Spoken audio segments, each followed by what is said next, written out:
ఈ అర్ధరాత్రి అయినా కానీ మన గ్రామానికి వచ్చినటువంటి మన యాదవ ముద్దుబిడ్డ కళ్యాణక్క గారికి ప్రత్యేక ధన్యవాదాలు తెలియజేస్తున్నాను. అదేవిధంగా మోహన్ అన్న ఈ యొక్క ఈ సంఘం రాష్ట్ర అధ్యక్షుడు వాళ్ళ యొక్క బృందానికి కుందేల శంకర్ యాదవ్ కుల పోరాట సమితి జిల్లా అధ్యక్షుడు మల్లేష్, మరివిధంగా ఈ యొక్క తాజా మాజీ సర్పంచ్ అయినటువంటి బలరాం గారు, మరి యొక్క గ్రామంలో ఉన్నటువంటి ప్రతి ఒక్క మనిషికి ప్రతి ఒక్కరికి కూడా పేరు పేరున ధన్యవాదాలు. మన యొక్క ముఖ్యంగా దీనికి తమ్ముడు కాసిం నాకు ఈ ఊరి సమస్యతో పరిచయం అయ్యి ఈ సమస్య కోసం మనం ఇక్కడ రావడం జరిగింది. ముఖ్యంగా ఈ విషయం నాకు సోషల్ మీడియా ద్వారా తెలిసినప్పటి నుంచి నేను కాసిం గారికి డైరెక్ట్ మాట్లాడడం జరిగింది. అదేవిధంగా ఈ విషయం జరిగినప్పుడు ఈ విలేజ్ కి డిఎస్పీ వచ్చినప్పుడు నేను ఇక్కడనే వర్షంలో రావడం జరిగింది. అదేవిధంగా డిఎస్పీ దగ్గర లైవ్ వెళ్ళడం జరిగింది.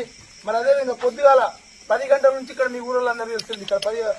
ఇక్కడ సిఐ ఎస్ఐ గారు వచ్చి కౌన్సిలింగ్ అయినప్పటి నుంచి ఇక్కడనే ఉన్నాను. ఇదొక్కటి తెలిసి తెలియక చదువు రాక సమాజం గురించి అవగాహన లేక మనందరం కూడా ఏమనుకుంటున్నామంటే వీళ్ళు ఎస్సీలు, వీళ్ళు మనం యాదవులం, ఈ యొక్క గుడిలోకి పోవద్దని చెప్పడం అనేది పెద్ద తప్పు. ఆ తప్పును మీరు ఈ యొక్క కేసు ద్వారా ఈ యొక్క కాసిం ను వివక్షత గురి చేసిన ద్వారా మన యొక్క ఈ తప్పని తెలుసుకోవడం చాలా మంది మీరు ఒక ఆలోచన చేయాలి. పశ్చాత్తాపానికి మించినటువంటి ప్రాయశ్చిత్తం లేదు. నేను కాసిం బృందానికి చెప్తున్నాను, నేను మీరు ఎవరైనా సరే నీ ఊరికి నేను 8 కిలోమీటర్ దూరం ఉన్నా, ఇక్కడ ఉన్న వాళ్ళంతా 1000 కిలోమీటర్ దూరం ఉండొచ్చు, కానీ నేను 8 కిలోమీటర్ దూరం ఉన్నా. అర్ధరాత్రి ఫోన్ చేసినా నీకు అండగాను వాడతా. ఇక్కడ ఉన్నటువంటి యాదవుల కన్నా నీకు ఇక్కడ వివక్ష చూస్తుంటారు కదా, మీ కాసిం మిగతా కుటుంబ సభ్యులకు మీ కుటుంబ సభ్యునిగా నన్ను 24 గంటలు మీ దగ్గర పిలుచుకోండి. మా వాళ్ళు తెలిసి తప్పు చేస్తే వాళ్ళ కాదు శిక్ష పడేంత వరకు నేను మీ వెంబడి ఉంటానని ఎందుకంటే చదువురాక తెలియక అమాయకులు కాబట్టి వచ్చే దుర్గామాత పండుగ, అదే వచ్చే వినాయక చవితి పండుగ ఇక్కడ నుంచి మన యొక్క ఇల్లమ్మ గుడిలో నిర్మాణం చేయదు. ఎందుకు చెప్తున్నానంటే ఇక్కడ వచ్చిన తర్వాత మనకు కొన్ని కట్టుబాట్లు ఉంటాయి. ఆ కట్టుబాట్లను మనం వదిలిపెట్టి రావాలంటే ఇబ్బంది అవుతుంది. మనం ఎస్సీలం కలుస్తాం, బీసీలం కలుస్తాం, ఇక్కడ ఉన్నటువంటి అన్ని కులాలు కలిసి వేరే ప్లేస్ లో నిర్మాణం చేసుకుని మనందరం ఒకటే దేవుని పెట్టుకుందాం, మనందరం ఒకటే విధంగా పోదాం, మనందరం దీనికోసం ఎందరో సహకరించాలి.